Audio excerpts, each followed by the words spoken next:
Guys এই মুহূর্তে আমি আছি সেই মসজিদের সামনে, আর আসতে আমার খরচ হয়েছে 20 টাকা অটো মানে ভ্যানে। ওই যে ভ্যান ভাই চলে যাচ্ছে আমাকে রেখে। তো এইটা হচ্ছে মসজিদটা। আপনাদেরকে মসজিদের ভিতরে যে গম্বুজগুলো দেখাচ্ছিলাম সেটা হচ্ছে কিন্তু এই গম্বুজগুলো দেখতে পাচ্ছেন, এই তিনটা।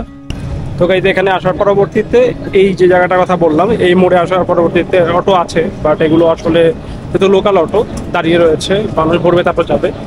তো এখানে এক দাদাকে পেলাম, উনি হচ্ছে আমাকে নিয়ে যাচ্ছে ওই জায়গা দেখতে পাচ্ছেন। এটা হচ্ছে মসজিদ, মসজিদটা লাগানো করে এখন মসজিদে নামাজের সময় নয়। এই মুহূর্তে আপনারা দেখতে পাচ্ছেন সেই ইমাম বাড়াটা। তো মসজিদটাকে আসলে রিনোভেট করলেও এটাকে আর রিনোভেট করেনি, যার ফলে এটা এখন অলমোস্ট ভাঙ্গা অবস্থায় আছে। হ্যালো এভরিওয়ান, আসসালামু আলাইকুম। সবাইকে স্বাগতম জানাচ্ছি ঠাকুরগাঁওয়ের আরও একটা নতুন ভিডিওতে।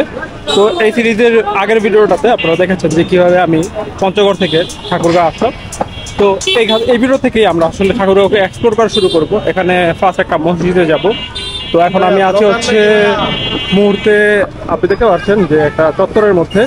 তো এখান থেকে আমরা যাব হচ্ছে বুল্লি বাজার নামে একটা জায়গা আছে, সেই জায়গাটাতে। তো এখান থেকে যেতে হলে হচ্ছে আমাদের হয়তো বা এই যে অটো আছে লোকাল অটো অথবা এখানে বাস আছে সেটা দিয়ে যেতে হবে। বুল্লি বাজার খুব একটা দূরত্ব নয়। দেখি কাকা বুল্লি বাজার যাবে? বুল্লি বাজার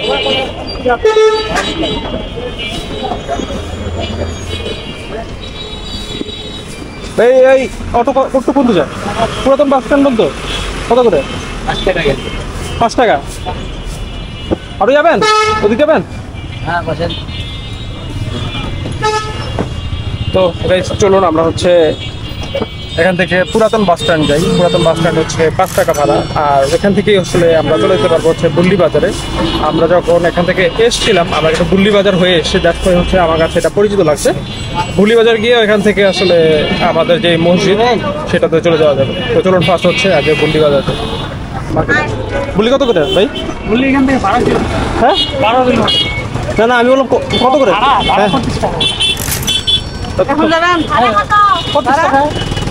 তো গাইস এখানে হচ্ছে আমরা যে বাস স্ট্যান্ডে এসেছি, এটা তো ভাই আপনাদের নিউ বাস স্ট্যান্ড না? New bus. So new bus স্ট্যান্ডে এসেছি। এখান থেকে হচ্ছে আপনার অটোতে উঠেছি, লোকালি অটো। এখন এটাতে আপনার পড়ছে হচ্ছে 25 টাকা করে বুল্লি বাজার। বুল্লি বাজার চলে যাই সরাসরি। অ্যান্ড ওইখান থেকে দেন আমরা আমাদের যে ফার্স্ট লোকেশন সেখান থেকে খুব কাছাকাছি 3 or 4 কিলোমিটার। তো আগে বুল্লি বাজার যাই, তারপর বাকি কথা বলছি। গাইজ এই মুহূর্তে আমি এখন আছি বুল্লি বাজার। তো দেখতে পাচ্ছেন এটা হচ্ছে বুল্লি বাজার, এটা বুল্লি বাজার। তো এখানে নেমেছি। তো এখান থেকে হচ্ছে আমরা যে বালিয়া মসজিদে যাব সেটা কিন্তু খুবই কাছাকাছি, 3-4 কিলোমিটার দূরে আছে আর কি এখন। তো এখান থেকে হচ্ছে রিক্সা অথবা ভ্যান আর যে কোনো লোকাল কোনো কিছুর মাধ্যমে আসলে যেতে হবে। তো আসলে কিভাবে যেতে পারছি সেটা আমি চেক করে দেখি, আর অবভিয়াসলি ওটার সময় আপনাদেরকেও দেখাচ্ছি যে কীভাবে করে যাচ্ছে। তো গাইজ আমি ওইখানে দাঁড়ালাম। আমি গুগল ম্যাপেও দেখছিলাম যে আমাকে দেখাচ্ছিল একটু সামনে থেকে একটা মোড় আছে, একটা সামনে টার্ন নিয়েছে, ওটা দিয়ে গেলে একদম কাছাকাছি। তো এখানে একজন দাঁড়িয়ে রিক্সায় কথা বলছিলাম।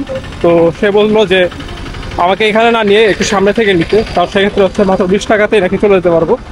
তো চলুন আমরা একটু সামনে থেকে যাই, গিয়ে চেক করে দেখে আসি অ্যাকচুয়ালি সেখান থেকে পাওয়া যায় কিনা।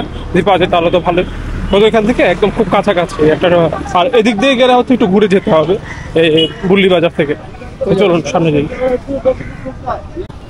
সো গাইজ আমরা হচ্ছে ওই পেছন থেকে একটা ছোট্ট একটা আপনার ব্রিজের মতন আছে, সে ব্রিজটা একটু হেঁটে আসলেই এই দিকের যে রোডটা এটার কথাই বলেছিলাম।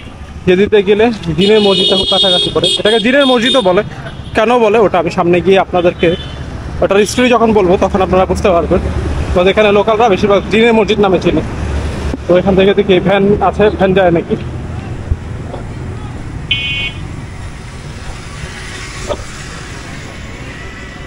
হয়ে যাবো নাকি সামনে জিনের মসজিদ? কত দাম? 1 লাখ যাবেন? চলো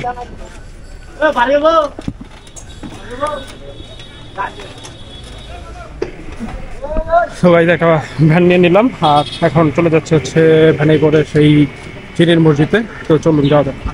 গাইজ এই মুহূর্তে আমি আছি সেই মসজিদের সামনে, আর আসতে আমার খরচ হয়েছে 20 টাকা অটো মানে ভ্যানে। ওই যে ভ্যান ভাই চলে যাচ্ছে আমাকে রেখে। তো এইটা হচ্ছে মসজিদটা। তো চলুন আমরা হচ্ছে মসজিদটা আপনাদেরকে একটু ঘুরিয়ে দেখাই, আর এই মসজিদটা সম্পর্কে আপনাদেরকে মজার মজার কিছু তথ্য বলবো, আসলে কেন এটাকে জিনের মসজিদ বলা হয়। তো সামনে এখানে একটা লেখা দেখতে পাচ্ছি, চলুন আমরা ফার্স্টে হচ্ছে লেখাটা একটু পড়ে নিই। এখানে কি লেখা আছে, এখানে দেখেন লেখা আছে 100 বছরের অধিক পুরাতন, এইটার অরিজিনাল নাম হচ্ছে বালিয়া ঐতিহ্যবাহী জামে মসজিদের অসমাপ্ত কাজ পুনরায় আরম্ভ করে এই মসজিদের প্রতিষ্ঠা বালিয়া চৌধুরী, মানে এটা বালিয়া নামের একজন এটা কাজ শুরু করে, এবং প্রথম পুরুষ হচ্ছে সে এখানে, এবং তার নাম হচ্ছে, এবং তার পিতার নাম হচ্ছে মরহুম বশরত আলী চৌধুরী, দেখতে পাচ্ছেন। এবং এটা হচ্ছে সুযোগ্য কন্যা হচ্ছে বাংলাদেশের বিশিষ্ট শিল্পপতি। তো এগুলো লেখা আছে আর কি বিভিন্ন বিষয়। তো তারা এই কাজটা করার কারণে বালিয়া মসজিদ নাম দেওয়া হয়েছে, বাট এটাকে সবাই এখনও জিনের মসজিদ হিসেবে চেনে। কেন সেটা আমি আপনাকে আস্তে আস্তে করে খুলে বলছি। এর কারণ হচ্ছে এই জায়গাটাকে নিয়ে একটা ইতিহাস আছে, যেটা হচ্ছে যে এটা যখন আপনার তৈরি হয় তখন বলা হয় যে এই মসজিদটাকে একদল জিন তৈরি করে, এবং তারা তৈরি করার পরবর্তীতে এই কাজটা তারা শেষ করে যেতে পারেনি রাতে। তো যার ফলে যেটা হয় সেটা হচ্ছে আপনার এটা অসমাপ্ত রেখেই তারা হচ্ছে চলে যায়, অ্যান্ড চলে যাওয়ার পরবর্তীতে এইখানে একটা বিষয় ঘটে, যেটা হচ্ছে যে এটা এইভাবে পড়ে থাকে, এটাকে আর কেউ কাজ করে না। তো পরবর্তীতে এখানে আপনার এই যে বালিয়া নামে যেই লোকটাকে দেখলেন, যার নাম দেওয়া আছে, সে এটা আসলে কাজ শুরু করে পরবর্তীতে, অ্যান্ড এইখানে হচ্ছে এটা সমাপ্ত করে।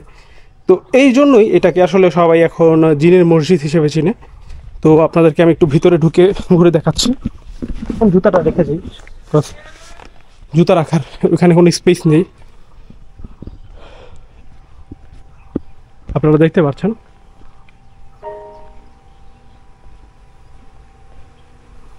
মসজিদে নামাজ পড়ছে,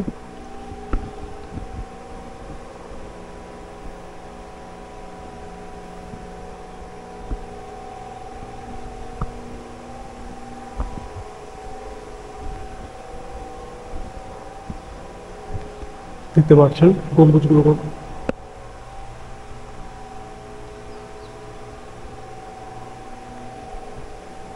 হ্যাঁ, আপনি কি মসজিদের মুয়াজ্জিন বলছেন? জি। এইটা আসলে জিনের মসজিদ বলার কারণটা কি? এটা পরিত্যক্ত অবস্থায় ছিল অনেক বছর। এটা যে বলে যে এটা একদল জিন এসে করছে, এটা কি এরকম কোনো কিছু না? আচ্ছা আচ্ছা। আর এটা চালু হয়েছিল 2010 থেকে সংস্কার।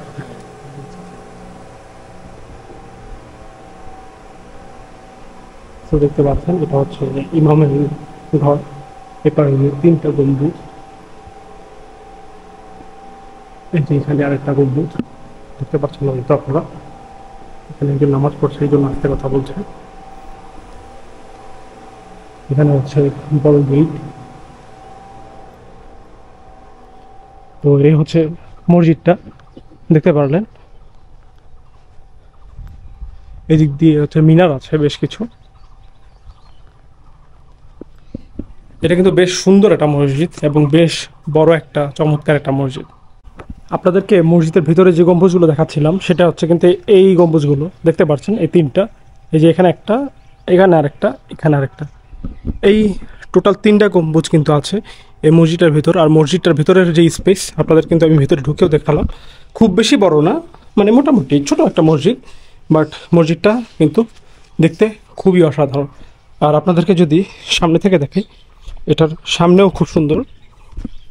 আমি বের হয়ে আপনাদেরকে দেখাচ্ছি। ফার্স্টে আপনাদেরকে আসলে আমি ভিতরটা দেখালাম আপনাদের।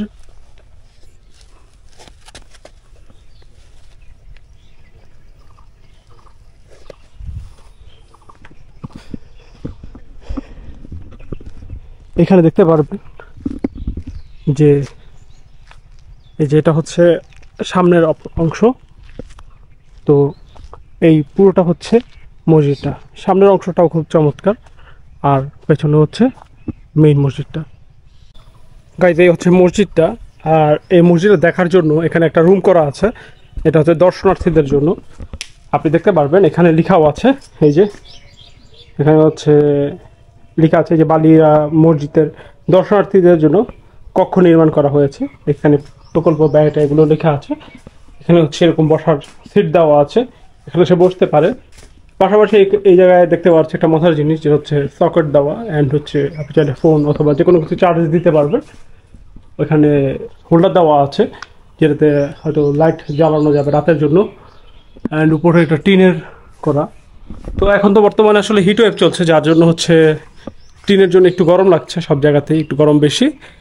তো এই দিকটাতেও গরম আছে, তারপরেও আমি মনে করি ঢাকার তুলনায় এখানে একটু কম, বাট ভালোই গরম আছে এখানেও। তো এটা একটু প্যারা, বাট ব্যাপার না, এটা নিয়ে আসলে খুব বেশি প্যারার কিছু নেই। আমরা এটার উপর মধ্যে দিয়ে আর কি যাচ্ছি। তো এখন এখান থেকে আসলে মুভ করে যেটা করব সেটা হচ্ছে আমি যেখান থেকে এসেছি সেই ঠাকুরগাঁতে চলে যাব, এবং আমাদের পরবর্তী লোকেশন হচ্ছে এখানে একটা গাছ আছে যেটা হচ্ছে বলা হয় তো 200 বছর আগের, অনেকেই বলে এরও আগের, মানে বিশাল এক আম গাছ। যে আম গাছটা পুরো বিশাল একক জমি নিয়ে আসলে এটা এখন বর্তমানে আছে। এটাকে হয়তো বা আপনারা বিভিন্ন ছবিতে দেখে থাকবেন, যে একটা আম গাছ পুরো মাটি জুড়ে একদম পুরোটা জুড়ে আছে, লতা পাতা একদম মানে ছেয়ে আছে। তো ওই জায়গাটা আমরা যাব। তো এখান থেকে যেতে হলে আমাদের, যেহেতু এটা পড়েছে কিন্তু একদম অলমোস্ট সীমান্তের দিকে, মানে ঠাকুরগাঁর ওই পাশের সীমান্তের মধ্যে পড়েছে, তো আমাদের আগে ফার্স্ট ঠাকুরগাঁ যেতে হবে, মানে যেখান থেকে আমরা উঠেছি, মানে আমাদের হোটেলের ওই সাইডটা, ওটা কিন্তু মেইন সেন্টার। ওইখানে গিয়ে দেন ওইখান থেকে আমরা আবার যেতে পারবো, বা হয়তো ওইখান থেকে আমাদের ভেঙে যেতে হবে। তো কীভাবে যাচ্ছি সেটা আগে আমরা ওইটুকু পর্যন্ত যাই, তারপর জানাবো। আর আমাদের হয়তো বা এখান থেকে ওই মেইন রোডটা পর্যন্ত যেতে হবে। ওইখানে দেখা যাচ্ছে যে গাড়ি অটো চলছে, এখানে কিন্তু একটু ভিতরেতে আসতে হয়েছে এই মসজিদটার জন্য। তো এইটুকু হেঁটে যাই, ওইখানে গিয়ে রাস্তায় দেখি গিয়ে হয়তো ভুল্লি বাজার পর্যন্ত যাবো, ভুল্লি বাজার থেকে দেন ঠাকুরগাঁ। চলো এইভাবে করে যেতে থাকি। তো গাইজ আমরা হচ্ছে রোডে আসার পরবর্তীতে যেই ভ্যানে করে এসেছিলাম ওই ভ্যান ভাইকেই পাওয়া গিয়েছে, ভালো হয়েছে। তো আমরা এখন চলে যাচ্ছি হচ্ছে ভুল্লি বাজার, যেখান থেকে এসেছি। যেভাবে আপনাদেরকে বললাম যে এই রোড ম্যাপটার কথা, ঠিক সেই রোড ম্যাপ ওয়াইজে এখন আমরা আবার ব্যাক করছি। তো চলুন আগে ভুল্লি বাজার যাই, দেন এখান থেকে আবার চলে যাবো। সো গাইজ এই মুহূর্তে এখন আমি চলে এসেছি ভুল্লি বাজার। আমরা হচ্ছে যেই ভ্যানে ছিলাম সেই ভ্যানে করে চলে এসেছি 10 টাকা দিয়ে। তো এখানে আসার সময় যেহেতু আরও দুজন ছিল, তো তাদের সাথে চলে এসেছি। এখন আমরা চলে যাব হচ্ছে ঠাকুরগাঁতে। এখন ঠাকুরগাঁ যেখান থেকে এসেছি, যেটা আপনাদেরকে বললাম, ওইখানটাতে যাব। তো ওইখানে যেতে হচ্ছে আমাদের আসতে কিন্তু 25 টাকা খরচ হয়েছে। আই হোপ এরকমই লাগবে। তো দেখি এখানে আসলে কত টাকা লাগে, আমরা এখান থেকে একটু চেক করে দেন হচ্ছে যেটা যাবে আর কি সেটাতে করেই চলে যাব। তো গাইজ এখন আমি হচ্ছে আরেকটা অটোতে আছি, অটো না এটাকে সিএনজি বলা চলে। তো এটা দিয়ে চলে যাচ্ছি হচ্ছে যেখানে থেকে এসেছিলাম, বলেছিলাম আপনাদেরকে, যেটা হচ্ছে নতুন বাস স্ট্যান্ড বলা হয়। এখানে 2টা বাস স্ট্যান্ড আছে, সেই নতুন বাস স্ট্যান্ডে। তো নতুন বাস স্ট্যান্ডে চলে যাই, ওইখানে গিয়ে দেন হচ্ছে যদি খুব বেশি দেরি হয়ে যায় তাহলে অবশ্যই দুপুরে লাঞ্চ শেষ করে ফেলবো, আর নয়তো হচ্ছে আমাদের যে নেক্সট লোকেশন সেখানে যাওয়ার জন্য প্ল্যান করি। তো আগে চলুন আমরা হচ্ছে আমাদের যেখান থেকে এসেছি সেই নতুন বাস স্ট্যান্ডে চলে যাই। গাইজ এই মুহূর্তে এখন আমি আছি ঠাকুরগাঁ এসে নামলাম। তো দেখতে পাচ্ছেন এটা হচ্ছে ঠাকুরগাঁ সেই মোড় যেখান থেকে আসলে আমরা উঠেছিলাম, আমরা ওই পাশ থেকে উঠেছিলাম অ্যান্ড এখানে এসে নামলাম। তো এখন এখান থেকে 2টা অপশন করা যায়। নাম্বার 1 হচ্ছে আমরা লাঞ্চটা শেষ করে ফেলতে পারি। নাম্বার 2 হচ্ছে এখান থেকে আরেকটা মসজিদ আছে খুব কাছাকাছি দেখলাম, ওইখানে যাওয়া যায়। তো এখন থেকে এখনও যেহেতু 2টা বাজেনি, 2টা বাজতে 10 মিনিটের মতো বাকি আছে, তো প্ল্যান করছি যে আমরা সেই মসজিদটাতে যাবো আগে, এর পরবর্তীতে এসে দেন হচ্ছে লাঞ্চ করব। তো এখান থেকে আসলে কীভাবে যাওয়া যাচ্ছে এখানে আমি একটু চেক করে দেখি, দেন আপনাদেরকে যখন উঠে আপনাদেরকে দেখাচ্ছি যে কত টাকা লাগছে, বা আদৌ আসলে এইভাবে করে যাওয়া যাচ্ছে কিনা এখান থেকে। আমি আগে একটু চেক করে দেখি। গাইজ এই মুহূর্তে আমি এখনও ওইখানেই আছি, আমি এটা আসলে চেক করলাম নিজেই। তো এবং এর আশেপাশে মানুষকে জিজ্ঞেস করলাম, এটা হচ্ছে শালবাড়ি মসজিদ বলা হয় এই নাম, মসজিদটার নাম। তো এটা এখান থেকে আসলে খুব কাছাকাছিও না, মোটামুটি প্রায় 22 কিলোমিটার দূরে। তো এটা ভাউলার হাট নামে একটা জায়গা আছে, ওইটা দিয়ে আসলে যেতে হবে। তো ভাউলার হাটও এখান থেকে অলমোস্ট প্রায় 17-18 কিলোমিটার। তো এখান থেকে যদি আমরা যেতে চাই তাহলে আসলে এখন আমাদেরকে তাহলে খুঁজতে হবে যে ভাউলার হাট কোথায় যায়, দেন আমাদের ওইভাবে করে যেতে হবে। তো ভাবছি যেহেতু এখনও টাইম আছে, তো আমরা ওইখানটাই আগে যাই, ওইখানটাতে যে দেন হচ্ছে গিয়ে ওটা দেখার পরে পরবর্তীতে আমরা আসলে লাঞ্চটা শেষ করব। তো চলুন আগে হচ্ছে দিক থেকে আসলে আমরা খুঁজে বের করি যে ভাউলার হাট যাওয়ার একটা কী অপশন আছে লোকালি, তারপর ওইভাবে করে আমরা যাই।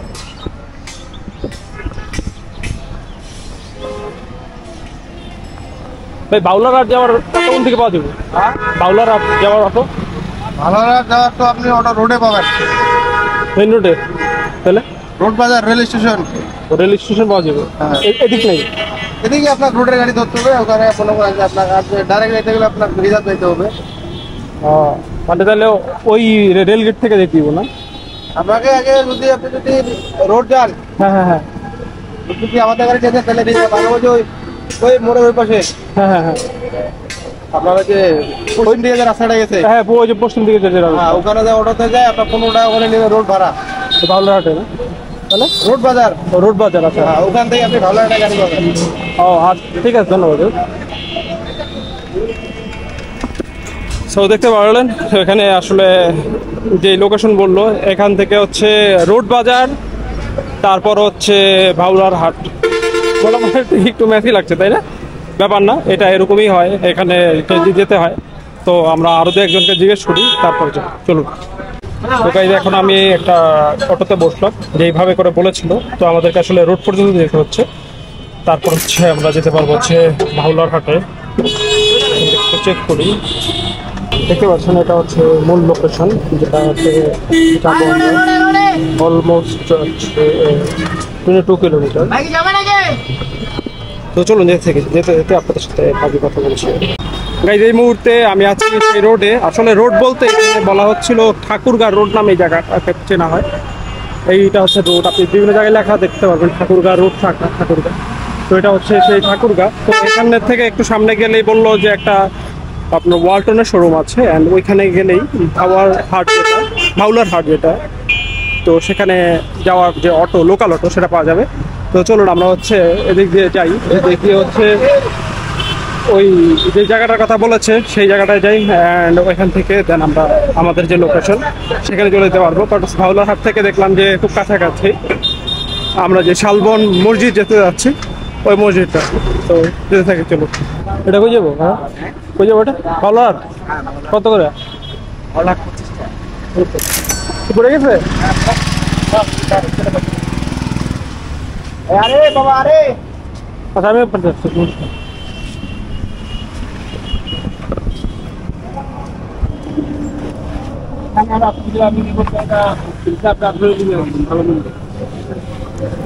এখানে একটা লোকাল অটো দেখলাম, সেখানে চলে যাচ্ছে হচ্ছে ভাউলার হাট। তো এখান থেকে হচ্ছে আপনার 25 টাকা লাগছে। তো চলুন ভাউলার হাটে যেতে থাকি। গাইজ এই মুহূর্তে আমি এখন আছি ভাউলার হাট যে জায়গাটা, সেইখানটাতে নেমেছি এসে। তো এখান থেকে আসতে 25 টাকা ভাড়া লেগেছে। আর যেটা দেখতে পাচ্ছেন এটা হচ্ছে ভাউলার হাট। তো এখান থেকে ওই যে মসজিদটা আছে সেটা হচ্ছে 2.9 কিলোমিটারের মতো, খুব বেশি দূরে নয়। আর আমাদের এর পরের যে লোকেশন, যেটা হচ্ছে আম গাছটা, যেটার কথা বললাম, ওটা যেতে হলে একটা এরিয়া হয়ে যেতে হবে বালিয়ারাঙ্গা নামে, ওইটাও এখান থেকে কাছাকাছি। তো আমি ওই হিসাব করি আসলে এখানে আসা। তো এই ভিডিওটাতে আমরা হচ্ছে শালডাং পর্যন্ত, মানে শালবাড়ি মসজিদ যেটা, সেটা পর্যন্তই দেখব। তো চলুন এখান থেকে দেখি কোনো লোকাল কোনো কিছু পাওয়া যায় কিনা, যেটা দিয়ে শালবাড়ি মসজিদ যেটা, সেটাতে যাওয়া যায়। এবং কীভাবে যাচ্ছি সেটা আপনাদের সাথে জানাচ্ছি। হচ্ছে ওই পাশে তো নামলাম, আর ওইখানে একজনের সাথে কথা বলছিলাম যে ওখানে যাওয়ার জন্য। তো এখানে লোকাল যে অপশন সেটা আসলে তেমন একটা নেই, বললো যে এই রাস্তার এই মাথাটায় আসার জন্য। তো দ্যাটস হচ্ছে রাস্তার এই মাথাটা যাচ্ছি। আর জিজ্ঞেস তাকে বললাম আর কি আমি শালবাড়ি মসজিদ, সেটা বলাতে সে চিনছে না। দেখা যাক এখান থেকে চিনে কিনা। ওইখানে আমি গুগল ম্যাপে দেখেছি আরেকটা জায়গা আছে যেটার নাম হচ্ছে সিন্দুরা ঈদগাহ ময়দান। তো এটা বলার পর সে বুঝতে পেরেছে যে হয়তো বা এরকম। তো গুগল ম্যাপের ব্যাপারটা এরকম, আপনি অনেক সময় হয়তো একজ্যাক্ট লোকেশনেও মানুষ চিনবে না, আশেপাশে দেখবেন যে কী আছে, ওইটা দেখে ওইটা বললে অনেক সময় মানুষ চিনে ফেলে। বিকজ একটা নাম যেটা আছে হয়তো ওই নামে অনেকে ওইটাকে নাও ডাকতে পারে, এলাকায় কিন্তু ডিফারেন্ট নাম থাকে। ওখানে দেখছি অটো আছে দাঁড়িয়ে, তো দেখি ওখান থেকে পাওয়া যায় কিনা। চলো এদিক যাবো, কোথায় যাবেন? আপনি যাবো হচ্ছে গিয়ে আপনার যে শালবাড়ি মসজিদ যে সিন্দুরা রয়েছে, যাবে এটা এদিকে? ওদিক গেলে তো আপনার রিজার্ভে যাইতে হবে, একাই তো নিয়ে যাবেন। আপনাদের গাড়ি ওদিক যায় না? এদিক যায় নেকমরদ যাবো ডাইরেক্ট। কোথায় যাবে? নেকমরদ সিন্দুরা হয়ে যায় না? হ্যাঁ ওদিক দিয়ে যাবে। তো ওইদিকে আমার নামে দিবেন। নামাজ যাতে নিতে হবে আর তারপরে আর কি। হ্যাঁ তাহলে নেন।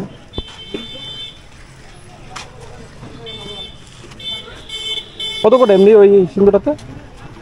মানে আমরা 10 টাকা করে পিস। সমস্যা নেই। তো গাইজ এখানে আসার পরবর্তীতে এই যে জায়গাটার কথা বললাম, এই মোড়ে আসার পরবর্তীতে অটো আছে, বাট এগুলো আসলে যেহেতু লোকাল অটো দাঁড়িয়ে রয়েছে, মানুষ ভরবে তারপর যাবে।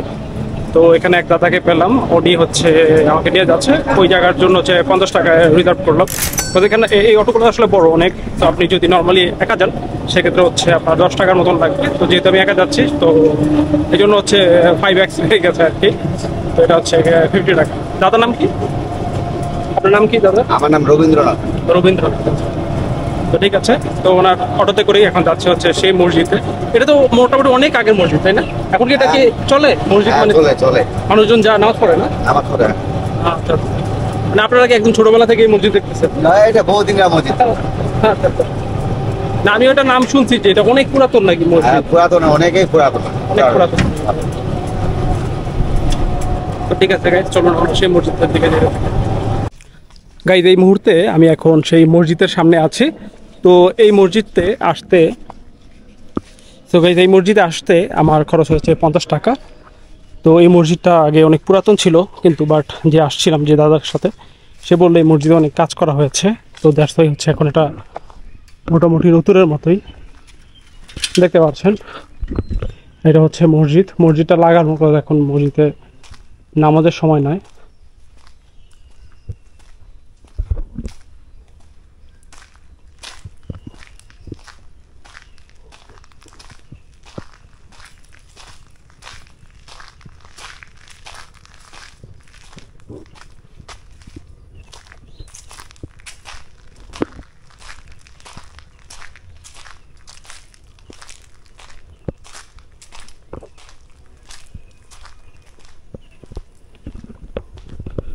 আর একটা মজার তথ্য দিই আপনাদেরকে এই মসজিদ সম্পর্কে। এই মসজিদে শিলালিপি পাওয়া গিয়েছিল। ওই শিলালিপি অনুযায়ী যখন এটাকে বিশ্লেষণ করেছে তখন দেখা গিয়েছে এটা হচ্ছে আপনার 1200 বঙ্গাব্দের দিকে। তো এটাকে ধারণা করা হয় ওই শিলালিপি অনুযায়ী যে এটা 1200 বঙ্গাব্দের দিকে তৈরি করা একটা মসজিদ। তো এখানে এখন যেটা দেখতে পাচ্ছেন সেই ডিজাইনটা কিন্তু সেই সময়কার না, এটা পরবর্তীতে আসলে রিনোভেট করার সময় অনেকভাবেই চেঞ্জ করেছে, বারবার এটা চেঞ্জ করে করে ডিফারেন্ট করে ফেলেছে। তো এখন যেটা দেখা যাচ্ছে সেটা আসলে বর্তমান যেটা আর কি এখন আছে সেটা কিন্তু ওই রকমটা নয়। আপনারা পেছন থেকে দেখলে এটার যে গম্বুজগুলো আছে সেটা আরও স্পষ্ট বুঝতে পারবেন। এখানে হচ্ছে 3টা গম্বুজ আছে এবং এখানে হচ্ছে ইমাম ঘর, আর দুই পাশে হচ্ছে 2টা ছোট ঘর আছে, আর উপরে হচ্ছে মসজিদটা। এই মসজিদটার সামনে গাইতে একটা পুকুর আছে, বড় পুকুর। আমি যেটা করছি সেটা হচ্ছে পুকুরের ওই পাশটা থেকে আপনাদেরকে দেখানোর চেষ্টা করবো এই মসজিদটা, মেবি তখন ভালো দেখা যাবে। কজ এটার ফ্রন্ট পার্টটাতে এই পুকুর হওয়ার কারণে এটা কিন্তু দেখা যাচ্ছে না, বাট আপনারা যদি এখন দেখেন আপনারা কিন্তু বুঝতে পারবেন এই মসজিদটার যে ডোমগুলো মানে যেই গম্বুজগুলো সেগুলো কিন্তু এখন খুব ভালো বোঝা যাচ্ছে। এই মসজিদটার পাশাপাশি একটা ইমাম বাড়াও আছে, যেটা আমি আসার সময় দেখেছি, আপনাদেরকে আমি এখন দেখাবো। কজ এই মসজিদটা কিন্তু আমাদের অলমোস্ট দেখা শেষ। তো আমরা এখন এটা দেখে আমরা এখন পেছন দিকে যাচ্ছি। এখানে যাওয়ার পরবর্তীতে আপনাদেরকে এখন ভাঙ্গা অবস্থায় যে ইমাম বাড়াটা আছে ওটা দেখাবো, অ্যান্ড আমাদের হচ্ছে আস্তে আস্তে সামনের লোকেশনের দিকে যেতে থাকবো। তো চলুন আমরা হচ্ছে সামনের দিকে যাই। এই মুহূর্তে আপনারা দেখতে পাচ্ছেন সেই ইমাম বাড়াটা। তো মসজিদটাকে আসলে রিনোভেট করলেও এটাকে আর রিনোভেট করেনি, যার ফলে এটা এখন অলমোস্ট ভাঙ্গা অবস্থায় আছে। দেখতে পাচ্ছেন এটা হচ্ছে এটার ভিতরকার অবস্থা। এখানে অনেকগুলো দরজা আছে দেখতে পাচ্ছেন, আর এই ধরনের যেই ছোট ছোট অংশগুলো এগুলো আসলে প্রদীপ জ্বালানোর জন্য ছিল, মানে মোমবাতি বা আলো জ্বালানোর জন্য এরকম ব্যবস্থা করা হয়েছে। এটা আপনি এরকম মসজিদের পুরাতন দেখতে পারবেন, এছাড়া মন্দিরও এই ধরনের জিনিসগুলো দেখা যায়। তো এটা হচ্ছে ইমাম বাড়াটা, আর ওই দিকটায় হচ্ছে আমরা মসজিদটা দেখেছি। তো গাইস এখানের এই কাঁচা রাস্তা থেকেই আপনাদের কাছ থেকে এই ভিডিও থেকে বিদায় নিচ্ছি, কজ এই ভিডিওটা অলরেডি লং হয়ে যাচ্ছে। তো আর বেশি লং করতে যাচ্ছি না, এখানে ভিডিওটা শেষ করে দিচ্ছি। তো আপনাদের কাছে ঠাকুরগাঁওয়ের এই ভিডিওটা কেমন লাগলো তা অবশ্যই কমেন্ট করে জানাবেন। ভালো লাগলে অবশ্যই একটা লাইক দিবেন, আর নতুন হলে অবশ্যই চ্যানেলটা সাবস্ক্রাইব করবেন। আর যদি ঠাকুরগাঁ থেকে দেখে থাকেন তাহলে কোথা থেকে দেখছেন ঠাকুরগাঁ সেটা অবশ্যই জানাবেন। আর বেশি ভালো লাগলে অবশ্যই আপনার বন্ধুদের সাথে শেয়ার করতে পারেন ভিডিওটা। তো এখানে শেষ করে দিচ্ছি ঠাকুরগাঁয়ের এই এপিসোডটা। আপনার এপিসোডে আপনি দেখবেন যে আমরা হচ্ছে আরও বেশ কিছু অ্যাক্টিভিটিস আছে। অবভিয়াসলি আজকের দিন অলমোস্ট শেষ হয়ে এসছে, বাট তারপরও বেশ কিছু অ্যাক্টিভিটিস এখনও বাকি আছে, সেগুলো আমরা সামনের ভিডিওতে দেখব। তো দেখাবো আর কি আপনাদেরকে। তো ততক্ষণ পর্যন্ত আপনারা সবাই ভালো থাকুন, সুস্থ থাকুন। এখান থেকে বিদায় নিচ্ছি। আল্লাহ হাফেজ।